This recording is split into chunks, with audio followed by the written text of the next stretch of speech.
이렇게 열린 예배 때 여러분들 앞에서 설교를 하면서 여러분들을 만나게 돼서 반갑습니다. 특별히 우리 학생들 또 청년들 로비에서 우리 장년들은 제가 인사를 했기 때문에 아는데 우리 학생들과 청년들은 로비에 그냥 어떤 분이 서서 그냥 우리한테 인사는 해주는데 저 사람이 누군지를 모르는데 오늘 이렇게 열린 예배를 통해서 말씀을 나누면서 함께 만나게 돼서 반갑습니다. 또 우리 장년부들도 사랑하고 축복합니다.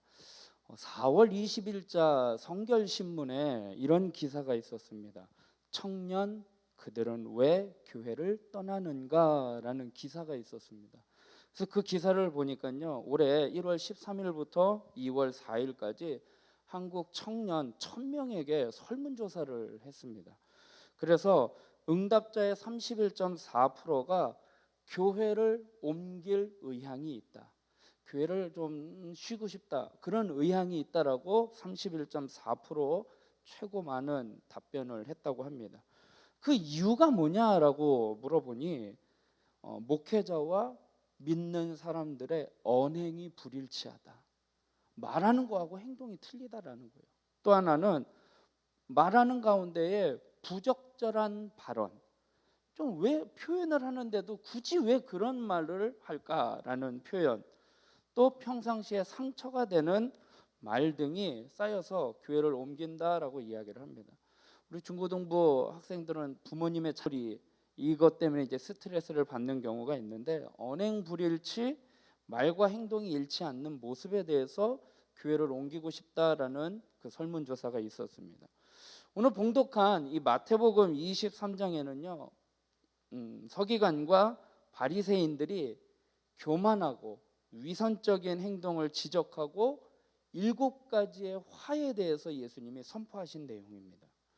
13절부터 보면 화 있을진저, 화 있을진저, 화 있을진저 하면서 7번이나 화에 대해서 이야기를 하고 있습니다.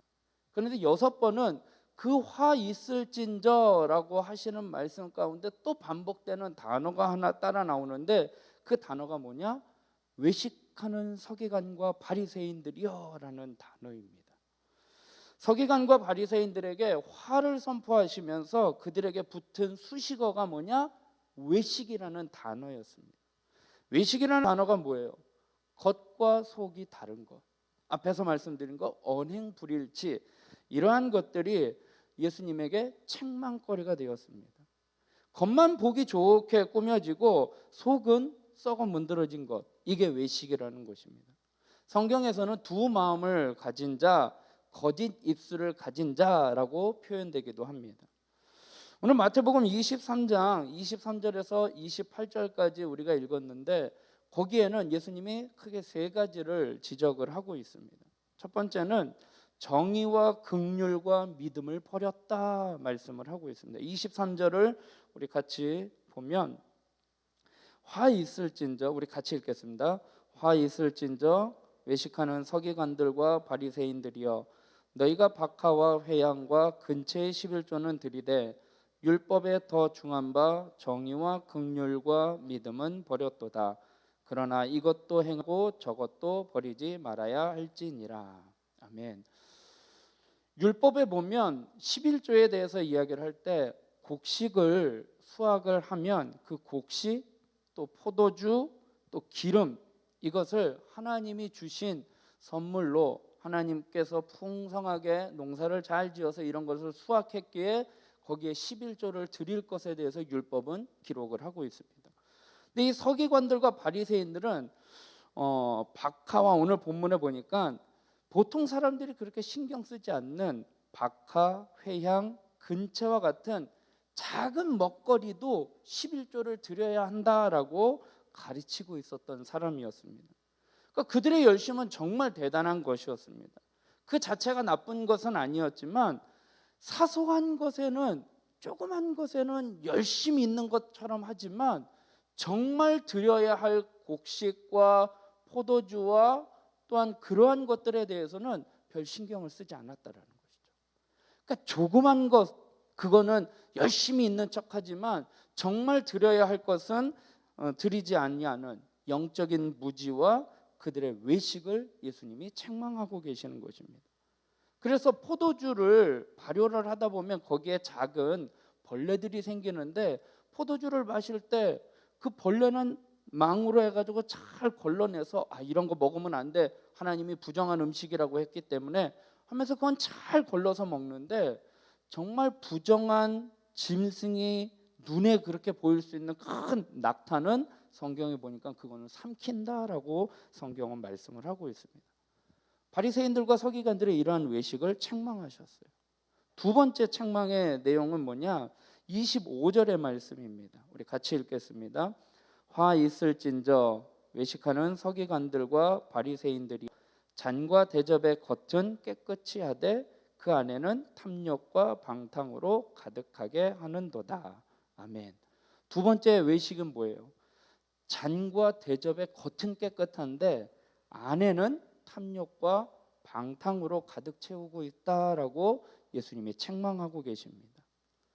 잔과 접시의 안은 더럽고 겉에만 깨끗하게 한다라는 것입니다. 우리의 마음은 어떤 마음이 있는지 그 마음에 대해서 신경 쓰는 게 아니라 겉모습만 깨끗하게 하고 겉 행동으로만 멋있게 하려고 한다는 것이죠. 쉽게 얘기하면 목욕은 1년 내내 안 하면서 옷만 멋있는, 냄새 날까 봐 향수 뿌리고, 이런 모습의 외식을 이야기를 하고 있는 것입니다. 그래서 지난번에 우리 담임 목사님 말씀할 때 사진으로도 보여줬어요. 왜 유대인들이 팔과 이마에 경문띠는 크게 하고 띠 막 이렇게 한 거 보셨죠? 그렇게 나는 하나님의 말씀을 늘 가까이 하는 사람이야, 옷수를 길게 해가지고 나는 하나님의 백성이야 라고 그런 모습은 보여주지만 정말 말씀을 실천하고 행동하는 데는 그렇지 못했던 외식에 대해서 책망을 하고 계십니다. 세 번째 책망의 내용은 무엇이냐? 27절이에요. 다시 한번 우리 같이 읽겠습니다. 화 있을진저 외식하는 서기관들과 바리새인들이여 회칠한 무덤 같으니 겉으로는 아름답게 보이나 그 안에는 죽은 사람의 뼈와 모든 더러운 것이 가득하도다. 아멘. 회칠한 무덤이래요. 오늘날 회칠한 무덤, 여러분들은 우리 학생들과 청년들은 잘 이해를 못하면, 무덤에 가면 무덤 봉이 있잖아요. 거기에 잔디로 이쁘게, 잔디에서 벌초를 해가지고 이쁘게 해놓은 거예요. 그거하고 똑같은 모습이에요. 겉은 이쁘게 잔디를 입혀서 아름답지만 그 속에는 뭐가 있어요? 시체가 있다라는 것이죠. 그러니까 겉과 속이 일치하지 않는 것의 이야기를 하고 있는 것입니다. 그러면서 오늘 28절에 예수님께서 말씀하셔요. 이와 같이 너희도 겉으로는 사람에게 옳게 보이되 안으로는 외식과 불법이 가득하도다 말씀을 하고 계셔요. 예수님께서 서기관과 바리새인들의 외식에 대해서 말씀을 하고 있습니다. 사무엘상 16장에 보면 이런 말씀이 있어요. 사람은 외모를 보거니와 나 여호와는 중심을 보느니라 라는 말씀이 있어요. 하나님은요, 겉모습이 아니라 중심을 보신대요. 사람은 겉모습을 본대요. 그래서 우리는 사람에게 보이려고 겉모습을 치장을 하고 겉은 깨끗하게 하고 겉은 의로운 것처럼 보이지만 속 사람은 그렇지 못한 모습에 대해서 예수님이 책망을 하고 계십니다. 예수님은 우리가 무슨 생각을 하고 있는지 다 알고 계셔요.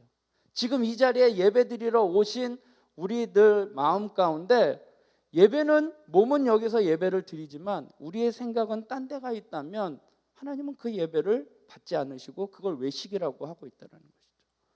우리 학생들, 예배 끝나면 PC방 가야지, 예배 끝나면 친구랑 놀러 가야지, 오늘 날씨도 좋은데 오늘 야외로 나들이 가야지.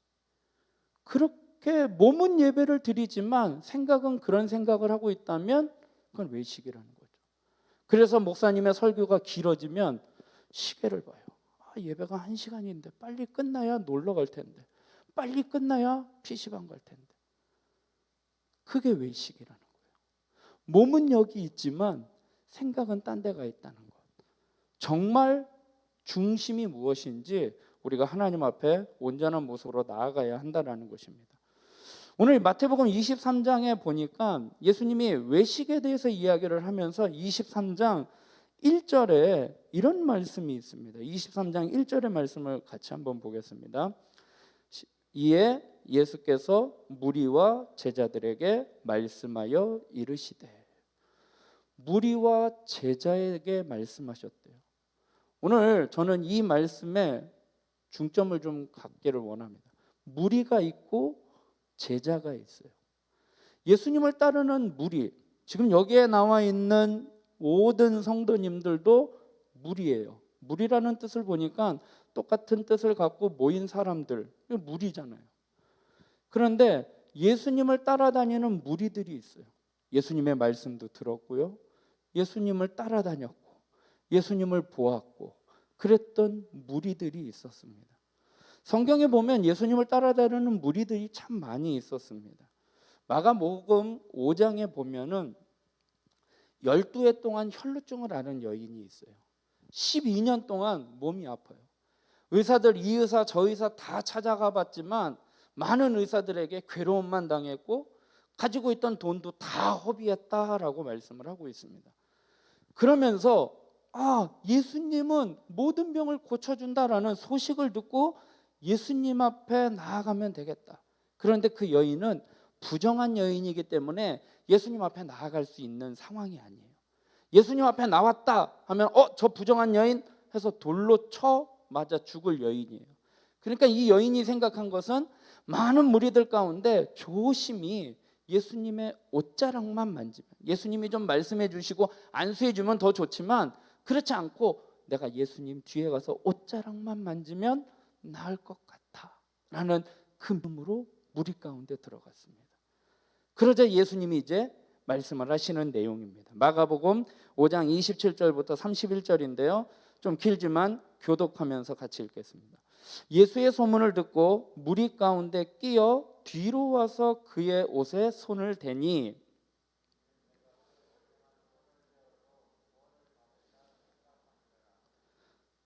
이에 그의 혈루 근원이 곧 마름에 병이 나온 줄을 몸에 깨달으니라.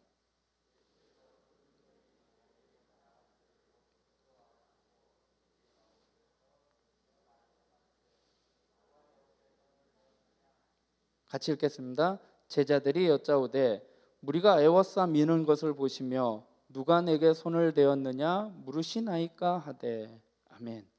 무슨 말씀이냐면요, 여인이 옷을 잡았어요. 여인이 내가 몸이 나았구나라는 것을 알게 됐어요. 그러니까 예수님이 누가 내 몸에 손댔어? 라고 물어보니까 제자들이 이야기해요. 예수님, 지금 여기 많은 사람들이 지금 밀치고 그래서 다 예수님 몸에 밀치고 해서 손을 대었을 텐데 누가 손을 댔냐라고 찾으시면 어떻게 알 수 있습니까? 라고 물어보는 내용이에요. 잘 생각해 보세요. 많은 무리들이요 예수님의 옷에 손을 댔어요. 예수님 밀쳤어요. 예수님 하고 댔어요. 그런 무리들한테는요 아무런 능력이 나타나지 않았어요. 그러나 믿음으로 내가 옷자락에 손만 대면 나을 것 같다라고 했던 그 여인에게만 병이 치료되는 능력이 나타났다는 것이죠. 오늘 마태복음 23장에 예수님께서 외식하는 서기관과 바리새인들에 대해서 이야기를 하실 때 1절에 보니까 무리와 제자들에게 말씀하셨다라고 말씀을 합니다. 우리는 무리가 될 수도 있어요. 몸은 여기 나와서 예배를 드리지만 우리의 생각과 마음이 딴 데로 가 있다면 그건 무리예요. 코로나로 인해서 우리의 믿음의 정체가 다 드러났어요. 정말 그 사람이 믿음이 있는 사람인지 아닌지를 코로나를 통해서 드러나게 되었다라는 것입니다. 그럼 제자라는 게 무엇일까? 제가 국어 사전을 찾지 않고 이제 네이버 검색창을 찾아봤는데 검색창 한번 띄워주시면 제자 딱 보니까 뭐라고 나와 있느냐, 스승으로부터 가르침을 받거나 받은 사람을 제자라고 이야기를. 근데 제가 여기서 눈에 띈 건 뭐였냐면 두 번째 해석이에요. 잘 보이세요? 두 번째 뭐라고 나와 있느냐, 예수의 가르침을 받아 그의 뒤를 따르는 사람, 그것을 제자래요. 아니, 세상의 국어 사전에 스승의 가르침을 받는 사람, 제자, 이건 누구나 다 아는 거예요. 그런데 네이버 검색의 두 번째 해석이 뭐냐, 예수의 가르침을 받아 그의 뒤를 따르는 사람. 세상 사람도 제자 하면 예수님을 따르는 사람이라고 인식할 정도로 검색어에 그렇게 기록이 되어 있습니다. 세상 사람들은요, 우리를 바라보고 기대하고 있어요. 예수 믿는 사람은 어떠한 사람인지. 그런데 왜 믿는 사람들을 핍박하고 왜 예수 믿는 사람들을 미워하고 싫어하는 줄 아십니까? 오늘 예수님이 말씀하신 거예요. 외식하는 서기관과 바리새인들이요, 화 있을진저. 겉과 속이 다른 모습이에요. 우리 학생들, 청년들, 몸은 교회에 나와요. 왜요? 예수님 만나려고. 정말 내 마음을 한번 되돌아봐요. 우리 아빠가 목사니까, 목사 자녀니까 어쩔 수 없이 나가. 우리 엄마 아빠가 장로 권사니까 어쩔 수 없이 나가. 안 나가면 힘들으니까, 스트레스 받으니까, 용돈 끊기고 혼나니까. 그건 무리예요. 정말 제자란 누구시냐? 예수님의 가르침을 받아 그의 뒤를 따르는 사람. 예수님께서 외식하는 자들에게 책망하고 계셔요. 그러면서 오늘 아가서에 이렇게 말씀하시죠. 아가서 2장 10절 말씀. 그들이 나의 사랑하는 자가 그들이 별을 보고 매우 크게 기뻐하더라. 그러면서 후반절에 나의 사랑하는 자야 내게 말하여 이르기를 나의 사랑 내 어여쁜 자여 일어나서 함께 가자라고 아가서 2장 10절에 말씀을 하셔요. 그리고 13절에도 똑같은 말씀을 하셔요. 일어나서 함께 가. 우리 사랑하는 학생, 청년, 또 우리 장년 여러분, 주님께서 말씀하셔요. 사랑하는 자야, 나와 함께 가자. 예수님과 함께 그분을 따라가는 것, 그게 바로 제자입니다. 무리가 아니에요. 예수님을 믿고 예수님을 따라가지만 정작 겉과 속이 다른 외식하는 모습에 있는 사람은 그냥 무리에 해당되는 거예요. 아무런 능력이 없어요. 예수님을 만졌어도 내게 능력이 나타나지 않아요. 그러나 제자, 예수님을 믿고 따라가는 자들에게는 능력이 나타나고 화가 임하지 않음을 오늘 예수님께서 우리에게 말씀을 하고 계십니다. 무리는요, 다수예요. 군중 심리로요, 그냥 끌려가요. 그리고 책임을 안 져도 돼요. 뭐 알아서 하겠지. 그러나 제자는요, 소수예요. 그리고 힘든 길이에요. 그리고 책임을 져야지 되는 거예요. 사랑하는 우리 학생 청년들, 또 특별히 우리 중고등부 학생들, 시험 기간이에요. 시험이 다가오고 있어서 여러 가지 힘들고 어려운데 그래도 믿음으로 하나님 앞에 나아가는 자, 하나님이 해결해 주셔요. 하나님이 책임져 주셔요. 아이 목사님, 시험 기간인데 공부해야죠. 공부 안 하고 교회 나가서 예배드리면 목사님 책임지실 거예요? 제가 책임 안 져요. 하나님이 책임져 주셔요. 정말이에요. 하나님을 믿는 신뢰. 하나님이 함께 계신다. 왜 믿는 사람들이 신앙생활하는 게 그렇게 힘들고 어려운 줄 아세요? 하나님이 보이지 않기 때문이에요. 불교는요, 정말 좋아요. 왜요? 불상이 있어요. 보고 싶을 때 오면 만나요. 그리고요, 다 내가 하고 싶은 얘기 다 하고 난 다음에 빠이빠이 하고 나가서 내 맘대로 내 뜻대로 살아가요. 안 보이니까. 그런데 하나님은요, 나와도 안 계신 것 같고 보이지 않고, 그러나 하나님은요, 늘 우리와 함께 계셔요. 내 일상 삶 가운데서도 함께 일어나 사랑하는 자여 나와 함께 가자라고 말씀을 하십니다. 그 하나님을 믿는다면 우리는 외식하는 자가 아니라 믿음으로 나아가는, 주님을 따라가는 제자의 삶이 되길 주님의 이름으로 부탁드립니다. 우리 주님 내 안에 우리 찬양하고 우리 같이 기도